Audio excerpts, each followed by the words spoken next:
Oh, I didn't see anything. Hello. Hello, doilies. Hi. I'm going to do a little advertising while we're saying hi and getting in. Are you advertising that piece of candy or strawberry, chocolate covered strawberry you got there? Do you have a Target near you? It's a freeze-dried strawberry.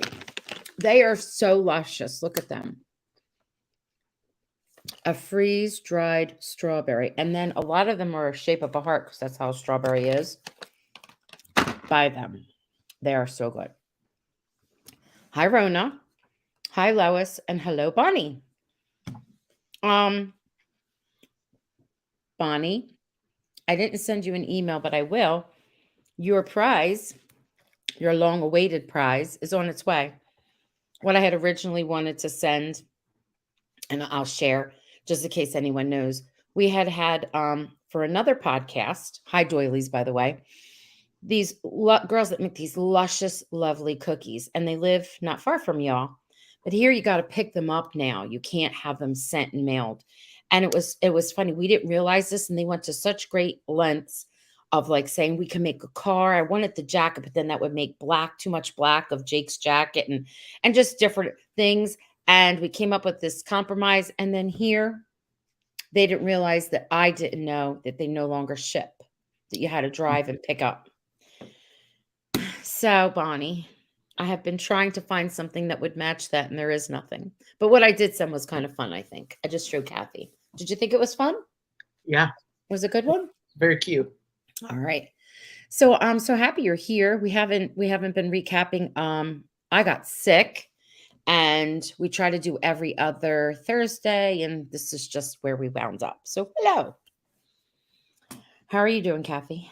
I'm doing good. It's been a long day, and some of you may know about this and others may not, but we're entering tax season. That's part of what I do. And so we're entering that stretch of season when the whole world is kind of fades into the background and you just focus on 1040s. Okay, so one of the things I wanted to do because it's important, and I didn't want to forget this. Um, there are several different little fan pages, but there is a fan page, and I think everyone that's here knows this. Maybe Lois, I'm not sure if you know. I think Bonnie and Rona know. But there is a fan page for the Republic of Doyle. I had been on one and then I had to get off because it was just so much open to the public that spam was on there. Now this is not the case, and it's managed by Celeste. I'm saying her name correctly, I hope, right? Yep, Celeste. Celeste. And Mhm. it's Keenan. And she had a really interesting question. She said, does anybody know what street the fight scene between Pickard and Leslie was filmed in the series finale episode Last Call, which was season 6, episode 10? I'd That love was to. Crooked Cop Picard, the one who was overseeing the investigation, and they had Yes. big dramatic final Oh, confrontation. Picard. Oh, not Pickard, Picard. I am sorry. Thank you for correcting me. I can't stand when I get names wrong. That bothers me because I know it's so personal too. I know it's a character, but Been a while. Yeah. I wasn't sure what she was saying there, and then it clicked when you said that. But I know she's been there before, and she wanted to go back. She's planning to go back and see certain things that she didn't have a chance to. So I'm thinking, Lois, that you might have that answer, and you can share it with us. And if not, we'll get in touch with Stephanie, and she might know. What was the other thing? I think we know this one though. The house that they used, it wasn't a full house. Remember, they added like a facade part to it, Hmm. and we can share that with her. But if you're not on the fan page, this is what it looks like. It's very small and intimate. I think we have 30. It says 29. It just said 30. What did I do? Did I take myself off? I don't know. I thought it said 30 and then it went to 29. That's the page.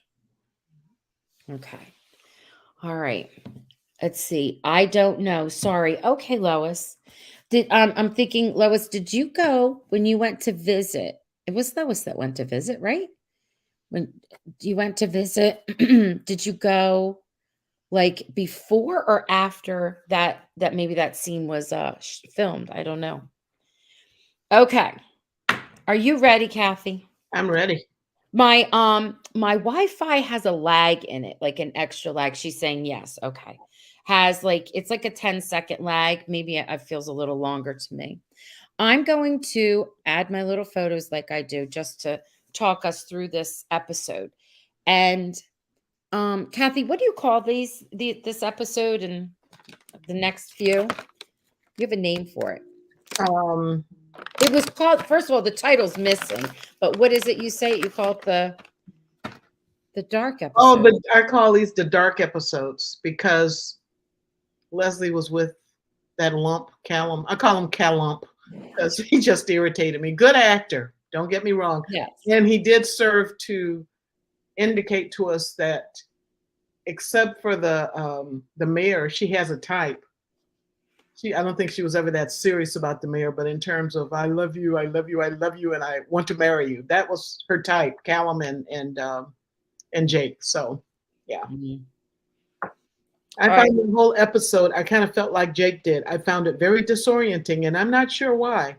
I don't know if it's because it didn't quite fit into the typical formula as it played out, but it just seemed, and maybe that was by design. That we were supposed to be disoriented because he was all drugged up for most of the episode. Um, I felt the same exact way. However, I thought that, hi, Christina. I thought that it was on purpose. Like it was Yeah. directed and built that way. Yeah. It was to unfold, especially that the first part where they break and they do the whole credits and everything. I couldn't stand that ringing of the phone. He couldn't really think that so-called aunt was like Patty, right? Was that her name? Mhm. Patty Middlebrooks. She kept saying, "Oh, is that her? Where is she? Is that her?" And then they're calling. I was overstimulated and I couldn't stand it. Yeah. So I'm showing this one because this is the patch, right?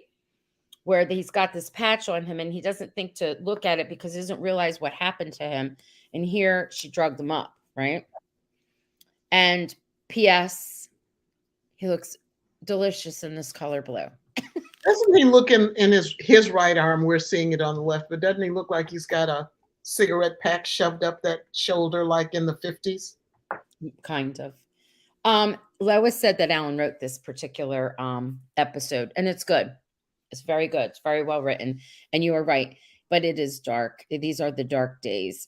And so everything is done, not everything, but the story unfolds in like a dream state. Like he keeps having these foggy flashbacks of what happened, right? Mm-hmm.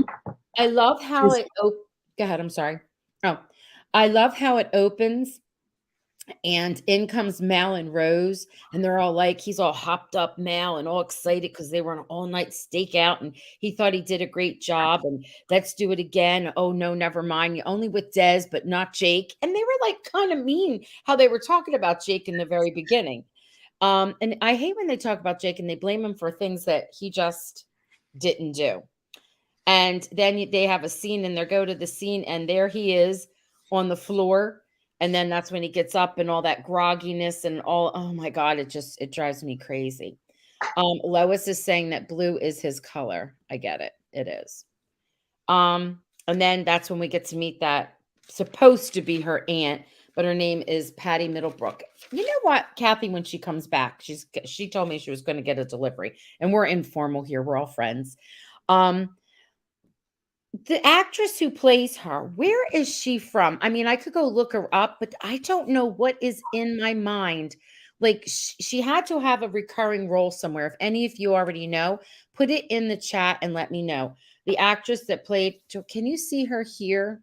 Let's see. No, you only see her arm. She played Patty Milbrook. It's I don't know. I don't know where it is I saw her from where I saw her. So now I love this part. We get Sloane missing in flashbacks. Then she's in the van, and all of that back and chaotic and all of that. And then he goes to get some help from Leslie. Oh, Lois, she does look familiar. Okay, and I love how they have this I mean, they're like on a break, but they're not on a break. And apparently he sort of drunk dialed her, but he wasn't drunk. He gave her that crazy message, and he says to her, you know, like he's all jumbled in the way he says it, but what he's saying that he wants to, I love you, I love us. That's it. I love us and you. And I'm like, oh, and she's touching his head because she thinks something's wrong. Did he hit his head? And then of course he touches her face before he leaves. And look at her face. Look how beautiful that actress is. She's a beautiful woman. And you can tell, and I don't know if you agree with me, but she definitely is like a theater actress. And I love when there's a really good theater actress who now is acting on film, because she can say a million and one things with her face without saying any words. Like, look at her there, you know? It's totally clear they're the end game, and Callum is just a distraction. But I just was mad that they couldn't be together all the time. Yeah, I know.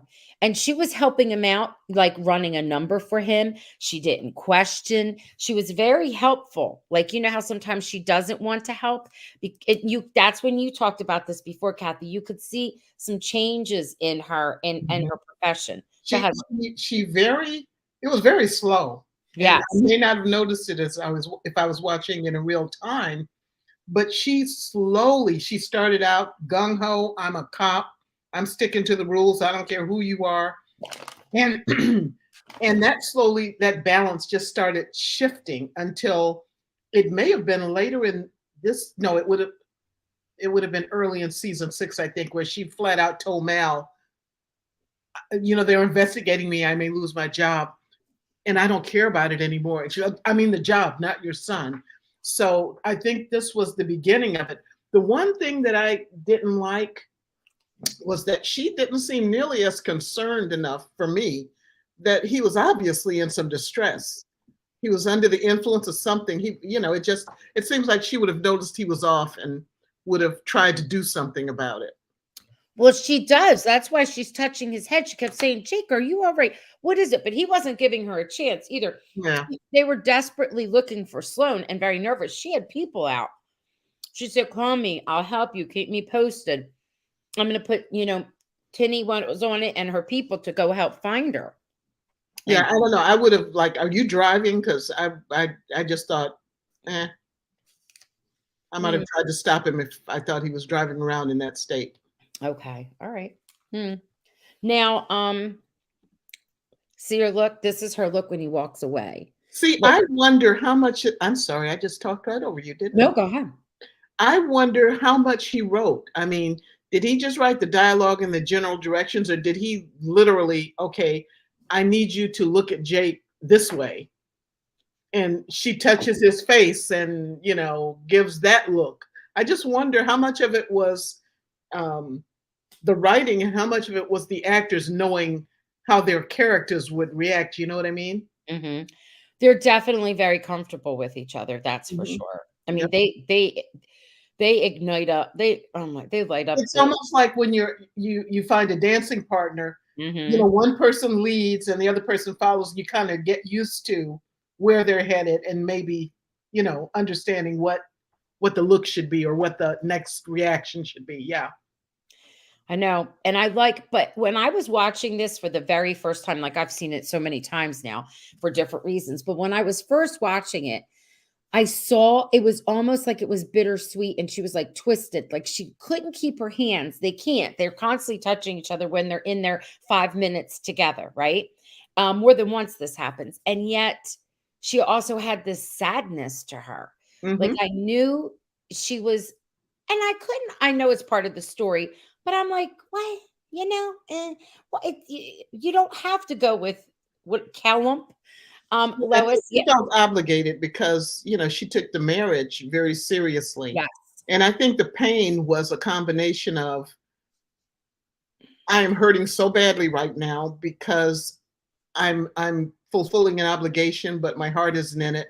And I'm yeah. hurting this man that I love more than anything in the world. And probably a little of, and it will hurt Callum terrifically if he knows how I really feel. So I think she was just taking on the pain for everybody. I know, and Callum's all excited, and Yeah. just thinks of himself as And a always. little entitled, you know? He Mhm. just knew he was gonna, slide right in and everybody else was gonna fade into the background. Yeah. Lois, you're right. Yes, we know it. Definitely the direct. He always says he directs and tries to figure out, like when people say to him, "How are we going to get ourselves out of a scene or whatever?" We know that Alan is all over it. I think that's why Alan said, well, he has said many times, when it's not something that it's his production company, he enjoys it even more because he gets to like just act, and he misses that sometimes. And I think that's what he really loved when he was on oh gosh, the hippie show. I can't even think of what that one is called now. You might know. Tell me out there the show that he was on. And of course he also has a part in Sullivan's Crossing. So he's enjoying himself. Other things prior to that too, but yes, the directing, they just know each other so well. They've been together, all of them. That little unit, like tight unit, like they're a family and they really do know each other. All right, now here, this is funny. So by this time, in the scene, Sloane, they find her, right?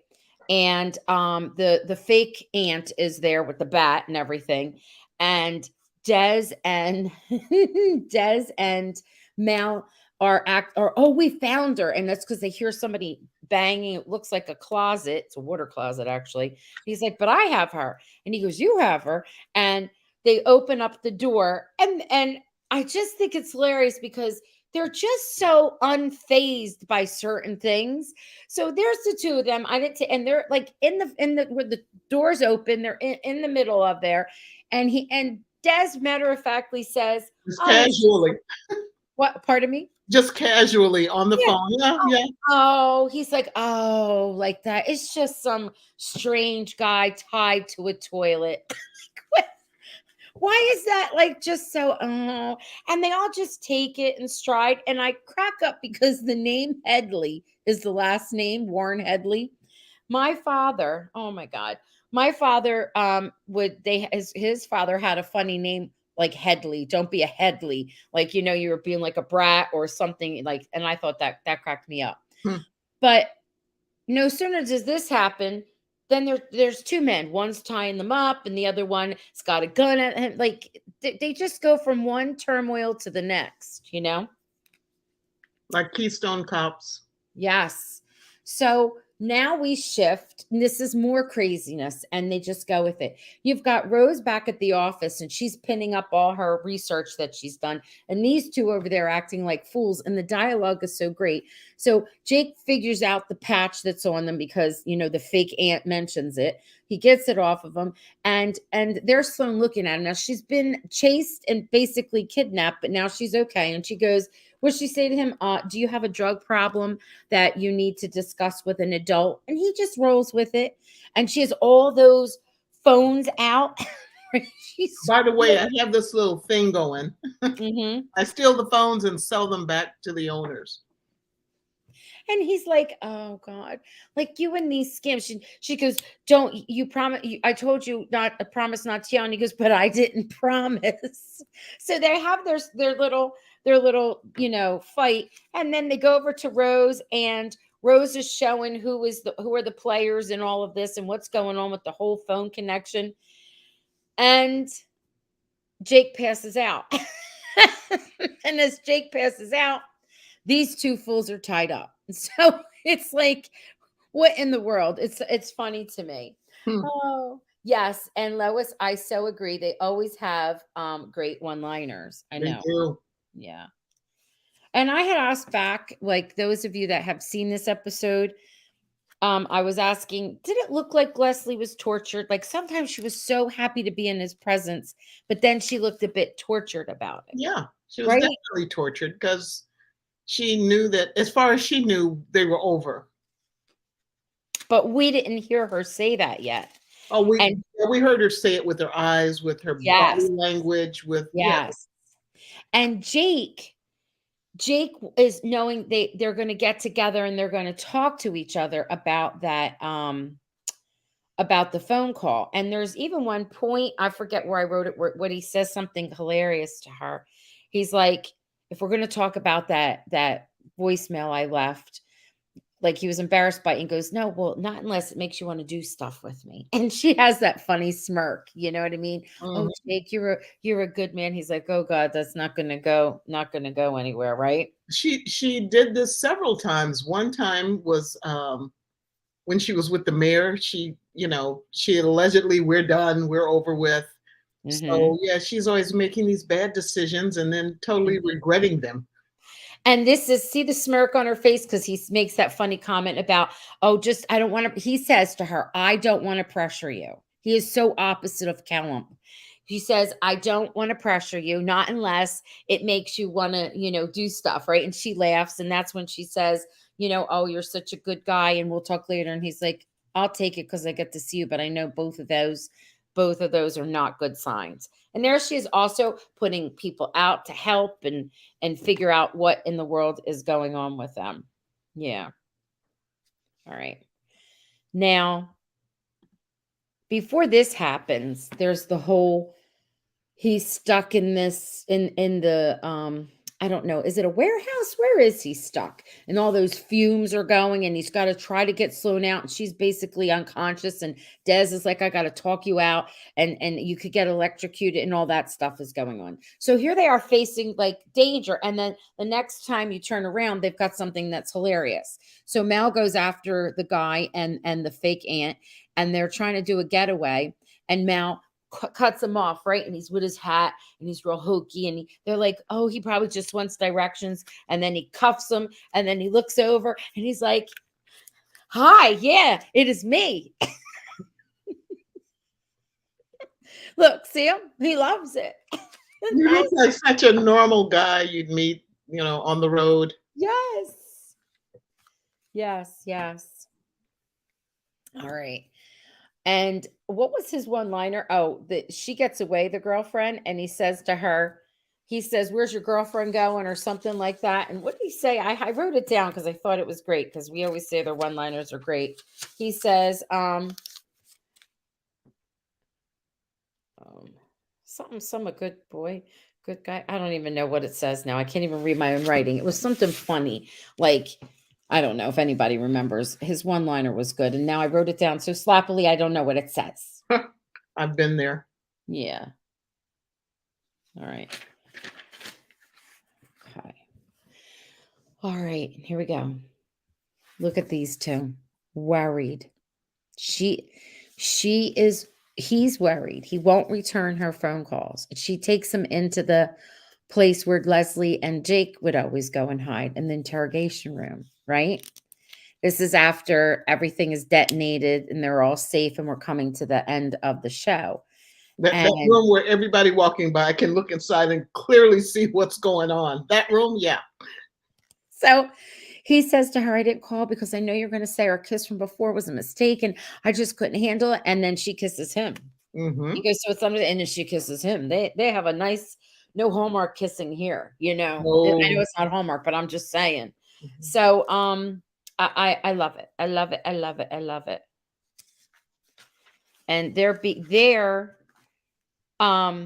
friendship has come into dating. Here it is. I know what it is. He says to him, oh, she's a keeper. That's what Mal says when she runs away from the Oh, boyfriend in the car. Oh, she's a keeper. I love it. I love it. And then this is when we get to that end. I like the part though where he knows that Sloan is a hot mess. He doesn't think that she's his daughter. And she says, not yet, right? So that comes up next. right. And she says, he wants her to stay and he gives her the whole speech right before what we're looking at right here.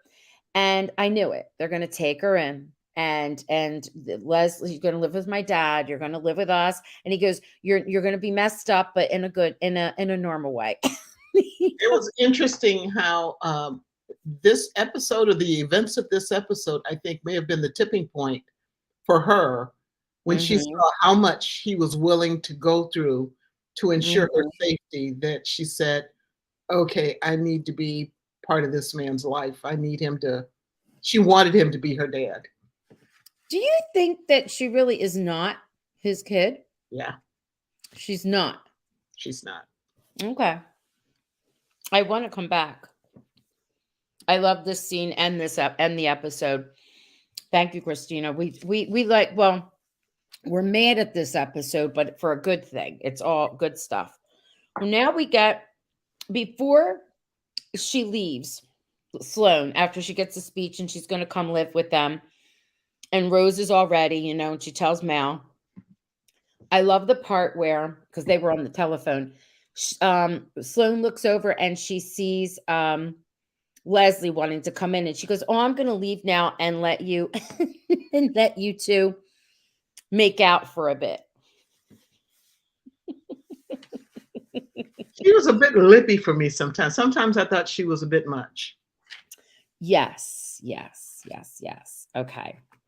Now we've got those two together, and let's see, what does he say? He says to her, "I meant what I said in the voicemail. I love you." Like, he looks her straight on and says it with no joke in it at all. And she's like, he's It's my almost like husband. he's twisting a knife. Yes, he's my husband. And he goes, "You're right. He was your husband," or "He was my husband." You're right. He was. And that's when he turns around and he does, "We almost made it," right? Mm-hmm. We came this close. We came this close. I know. We almost made it this time. Yeah, didn't we? And she swallows. You can't see it, but because it's not, but she's taking a swallow and doesn't really say anything. And then when he walks away, he's going past the glass. He's watching her. She's watching him. And look at her. Mm-hmm. Pure pain. I know. And when I first watched this series and I got to this part, I was like, this is the one time, because I'm not a binge watcher. This is one of the things, I don't know if I've ever binge watched anything else. This is one of the things I binge watched. And I said to myself, this is the one time that I am so excited that I can binge watch, because if I had to wait, like you always say, Kathy, I would be hopping around and mad at the TV. Yeah. Look at her. And this is the face that she has for many episodes in the end of 6 and even the beginning, end of 5 and the beginning of 6. She's always glassy-eyed, teary-eyed, very sad, very trying to figure out herself, tortured, She was tortured until the episode where she resolved things with Callum. And then it started again because of her trauma. Yeah. And then once she was over that, and once she fully embraced, the job isn't that as important to me as I thought it was. What's important to me is Jake. Mm-hmm. Period. That's the key thing in my life. Once she acknowledged that, she was good. I have a question for all of you that are here, and I would like to hear what you have to say, like Christina and Lois, and I think Bonnie is here, and Rona. I hope I'm not leaving out anyone, and some of you might be here and you didn't comment. That's okay. My question for you is, and Kathy and I have talked about this. We've all seen the end. If you haven't seen the end, then I'm sorry, but I think all of us here have. Yeah. My question for you is, if when I'm not going to say if, because Kathy found some interesting stuff. When she comes back, she'll tell you. But when they make the movie, I keep saying it like that. Do you think that Leslie is still a cop? What do you think is her profession? Is she working for the Doyles? Is she an investigator? I don't know. I was curious to see that. What do you think? I wanted to know what you all thought. Kathy says that she's no longer a cop or a police officer or whatever. She's not a Mountie, but she feels that she has left totally, and that she is working like maybe with the Doyle investigation, or she was so tied up being pregnant. But I want to see her pregnant out there solving crimes and kicking butt, and Jake worried about her and all of that. What do you think? I think she joined the family business. Okay. And she was already kicking butt while she was pregnant. She just wasn't out there. Okay. Look, she'll be a housewife and a mom. That may be true. I mean, that may be her stated role. I want to be a stay-at-home mom, but I think she'll keep getting drawn. She would keep getting drawn into cases and using her police contacts or her skills.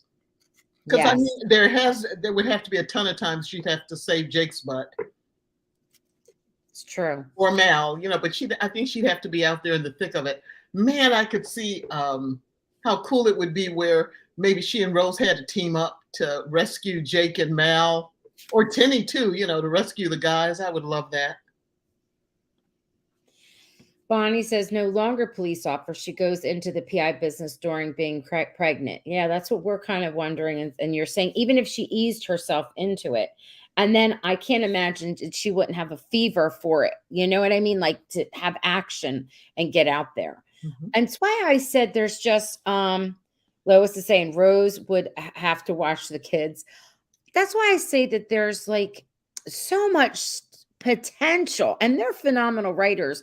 So much potential for like these movies. They could make a movie they already should have made at least one, and then coming up on a second. You hear me, Alan Halko and Friends and all of those, Perry and all of them. Now, I would love it. It would be great. I hope. I don't think I was just looking at Lois's comments. Rose would have to watch the kids. I don't think so because I think if they did a reunion movie, the kids would be like teenagers at this point. Or I wish they would be because I think that would be hilarious to watch some of the stuff they could get themselves into. And I had said I don't think that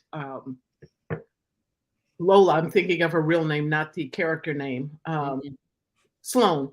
I don't think that she's his daughter, but I wouldn't necessarily think that she wouldn't turn up Yes. in a movie. Mm-hmm. And they have to help her I out. would love it if she showed up and she had totally turned the corner and she was doing something really, cool. And they team up. Life. Yeah. Yeah. And they help her out, like, yeah. Yep. And she needed their help. Yep. I would love that. Let's just write the script and we'll just make Alan. Make it happen. Let's do it. I think this is a good idea. We'll send our ideas on. Now, Alan Hooker's people, the Take the Shot productions, they're doing Son of a Critch. And I love oh my God. I've watched all of season 1, all of season 2, and it's in season 3 now. And I have to tell you that not one of those episodes were boring. They get better and better. The relationship between the wife and her father-in-law, they're bad. They do bad stuff. And you laugh and then you cry because it's so touching. The writing is superb. I know that the Mark, what's his name? Mark Critch, I think it is. Like it's sort of based on, I guess, the memoirs of his life, but it is so stinking good. And you know what makes me laugh is when we were talking to his name, I'm sorry, I'm really tired. I love him. He played her partner, the actor. He's also in Son of a Critch. He plays Fox the father, the dad Fox. The actor that was Steve O'Connell. What is it? Yes, Steve. Thank you. Sorry, Steve. I love you, Steve. I'm so sorry. So he plays a really good part, and he plays Fox's dad. But when he was on and he was talking with us, and he said he remembered when they in real life had to go pick up Mark, and he lived far out on this weird, and his house was in this weird spot where it was like a circle and it was highway traffic and all that. And so when you are in Son of a Critch and you go and you get the aerial view or they come up on the house, it really is. And that's right on the highway. Yes, it's so funny. Oh my gosh. And the grandfather, the things he says and does. Do you not love Malcolm McDowell? Oh, McDowell. I've loved him since Clockwork Orange, and I'm dating myself. Okay. But that is like, 50 years ago or something, but he was so great in that, and he's done so many good things since then. Did I see where Alan shared one of your posts on IG? Maybe. When was that? And I wouldn't be surprised something happened because then all these people started liking a post that I had forever. Which one was it, Lois? Because now when I'm done, I'm going to run around the house and get all excited. I'll have to look and see. I'll have to go back and see it. Oh, yeah. That's cool. All right. This has been a good one. Mm-hmm. And we're in not next week, but the following week, we're gonna do the next episode. Little at a time. We're taking it. Episode 7, yeah. Yes. And thank you everyone for joining us. That Yeah. was a few weeks ago. Thank you, Lois. I'm gonna go look it up. And thank you for joining us. And we are so preoccupied with the way home, but we're sneaking things in and we're not in a rush because we just want to savor what we have. Right? What we've actually discovered is there's some crossover.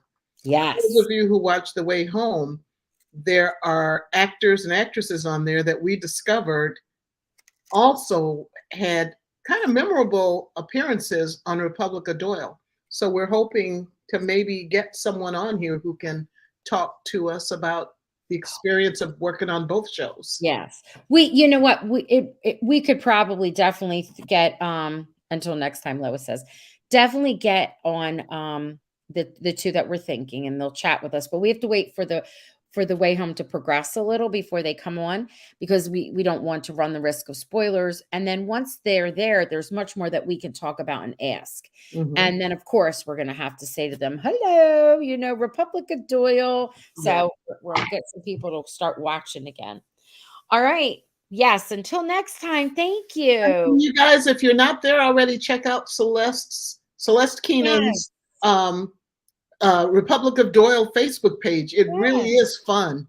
And you'll meet some kindred spirits, as Anne of Green Gables would say.